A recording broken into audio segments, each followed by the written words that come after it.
Hello दोस्तों, मेरा नाम है गौतम और आप देख रहे हैं यूलैक इलेक्ट्रॉनिक्स। और दोस्तों, आज के इस वीडियो में हम आपको 4440 एम्पलीफायर के साउंड प्रॉब्लम के बारे में बात करने वाले हैं। तो बहुत सारे ऐसे कमेंट आ रहे थे कि मेरे 4440 में एक चैनल से साउंड आता है, दूसरे चैनल से नहीं आता है, तो इसका प्रॉब्लम क्या हो सकता है। तो दोस्तों, मैं आपको स्टेप बाय स्टेप बताऊंगा कि अगर ऐसा आपके पास प्रॉब्लम होगा तो किस तरीक़ा से आप इसको ठीक कर सकते हो। तो इसीलिए दोस्तों, वीडियो को शुरू से लेकर लास्ट तक देखिएगा, फिर आपको अच्छे से समझ में आ जाएगा कि इसको प्रॉब्लम जो होगा वो कहाँ से होता है और किस तरीक़ा से चेक किया जाता है, उसको किस तरीक़ा से ठीक करते हैं। तो सबसे पहले हम क्या करेंगे दोस्तों कि इसमें हम सप्लाई देंगे। तो दोस्तों, मैंने इसमें सप्लाई दे दिया है और यहाँ पे एफएम चालू है। उसके बाद हम थोड़ा दोस्तों आपको प्रॉब्लम चेक करके दिखाते हैं इसमें प्रॉब्लम क्या है। तो यहाँ पे हम वॉल्यूम को थोड़ा बढ़ा लेते हैं। उसके बाद यहाँ पे हम दोनों चैनल पे चेक करेंगे कि हमारा साउंड आ रहा है कि नहीं। तो इस चैनल से दोस्तों हमारा साउंड नहीं आ रहा है, लेकिन दूसरे चैनल पे हम चेक करेंगे तो यहाँ पे हमारा एफएम चालू है, ठीक है। और इस वाले चैनल पे हमारा सिर्फ ये हमिंग का थोड़ा सा साउंड आता है, इसमें कोई एफएम का साउंड नहीं आता है। तो ऐसे में क्या करेंगे दोस्तों कि हम इसको मल्टीमीटर से चेक करेंगे कि ये हमारा आईसी सही है या ख़राब है। तो उसके लिए क्या करेंगे दोस्तों कि यहाँ पे मल्टीमीटर को हम 20 वोल्ट या 200 पर पॉइंट कर लेंगे जो डीसी हो, ठीक है। तो यहाँ पे मैंने 200 पर पॉइंट कर लिया है। उसके बाद इसमें जो हमारा सप्लाई रहेगा दोस्तों, उसको हम कट नहीं करेंगे, यहाँ पे सप्लाई रहने देना है। और आपको कोई भी प्रॉप्स लेना है, माइनस वाले को प्रॉप्स ले लीजिए और इसको वहाँ लगाना है जहाँ पे आपका ग्राउंड मिलता हो माइनस, ठीक है। तो यहाँ पे हीटसिंग है, ये हमारा ग्राउंड ही होता है। तो यहाँ पे हम 7805 पे हम लगा देते हैं इस तरीक़ा से। उसके बाद हम इसमें वोल्टेज चेक करेंगे कि हमारा यहाँ पे कितना वोल्टेज बना रहा है, ठीक है। तो यहाँ पे देख सकते हो 12 वोल्ट बना रहे हैं यहाँ पे। उसके बाद क्या करेंगे, रेड वाले प्रॉप्स को लेंगे और यहाँ पे जो हमारा स्पीकर का आउटपुट 2 होता है, ऊपर और नीचे, मतलब माइनस और प्लस। तो उसमें हम चेक करेंगे कि हमारा वोल्टेज कितना मिल रहा है, ठीक है। तो यहाँ पे आप देख सकते हो कि एक पिन पे हमारा 6 वोल्ट मिल रहा है और दूसरे पिन पे भी हमारा 6 वोल्ट मिल रहा है, मतलब ये वाला आईसी हमारा बिल्कुल ठीक है। और दूसरे वाले चैनल पर देखेंगे 9 वोल्ट मिल रहा है और यहाँ पे 12 वोल्ट मिल रहा है।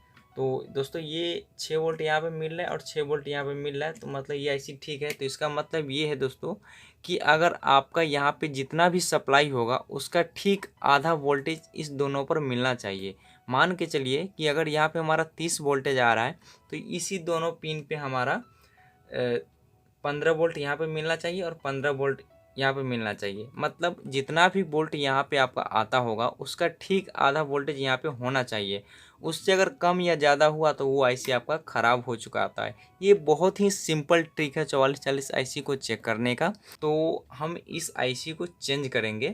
तो आईसी को लगाने से पहले दोस्तों मैं थोड़ा आईसी के बारे में बता दूं। यहाँ पे जब मार्केट से आप ये आईसी लोगे, बहुत सारे ऐसे कमेंट आने लगते कि सर मुझे आईसी कहाँ मिलेगा। तो दोस्तों, आईसी जो है आपको जहाँ इलेक्ट्रॉनिक शॉप होता है वहाँ पे मिल जाएगा, ठीक है। और ये आईसी का जो दाम है दोस्तों 30 से 40 रुपया में आ जाएगा।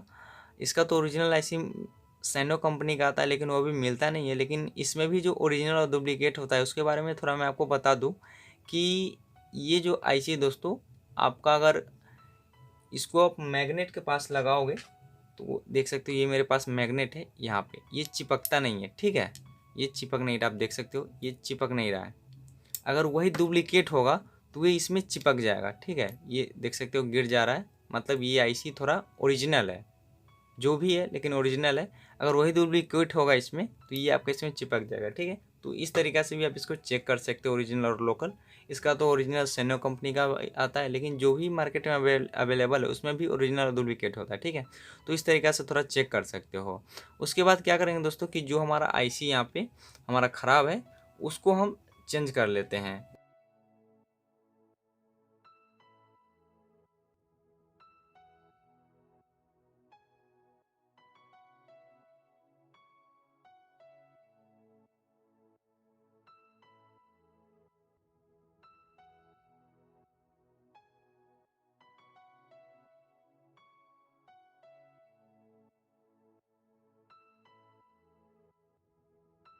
तो दोस्तों, मैंने यहाँ पे आईसी को चेंज कर दिया है। उसके बाद अब हम चेक करेंगे इसमें कि जो पहले वाला प्रॉब्लम था वो सॉल्व हुआ कि नहीं। तो यहाँ पर हम इसको ऑन करेंगे और उससे पहले स्पीकर लगाने से पहले मल्टीमीटर से ही चेक कर लेंगे जिस प्रकार से मैंने पहले इसको चेक किया था। तो एक प्रॉप्स को हम यहाँ पे रख लेंगे माइनस के पास, और दूसरे को यहाँ पे वोल्टेज पहले चेक करेंगे कि हमारा वोल्टेज कितना आ रहा है। यहाँ पे हमारा 13 वोल्टेज आ रहा है, और उसके बाद जो हमारा सही वाला IC था उसमें 6.7 आ रहा है, दोनों पे 6.7 आ रहा है, ठीक है। और यहाँ पे भी, यहाँ पे देख सकते हो, यहाँ पे भी 6.6 आ रहा है, और यहाँ पे भी 6.6 आ रहा है, ठीक है। तो यहाँ पे दोस्तों हमारा लगभग ये सेम वोल्टेज आ रहा है, तो ये हमारा सही से काम कर रहा है। उसके बाद हम स्पीकर को चेक करके दिखा रहे हैं आपको कि ये हमारा कैसा काम कर रहा है। ये बाएं साइड वाला जो हमारा चैनल था वो ख़राब था, लेकिन ये अब हमारा दोनों काम कर रहा है। तो दोस्तों जैसा कि आपने देखा कि मैंने इस प्रॉब्लम को किस तरीक़ा से ठीक किया है। तो अगर आपके पास भी ऐसा प्रॉब्लम होगा तो आप पहले मल्टीमीटर से चेक कीजिए कि आपका IC ख़राब है या सही है।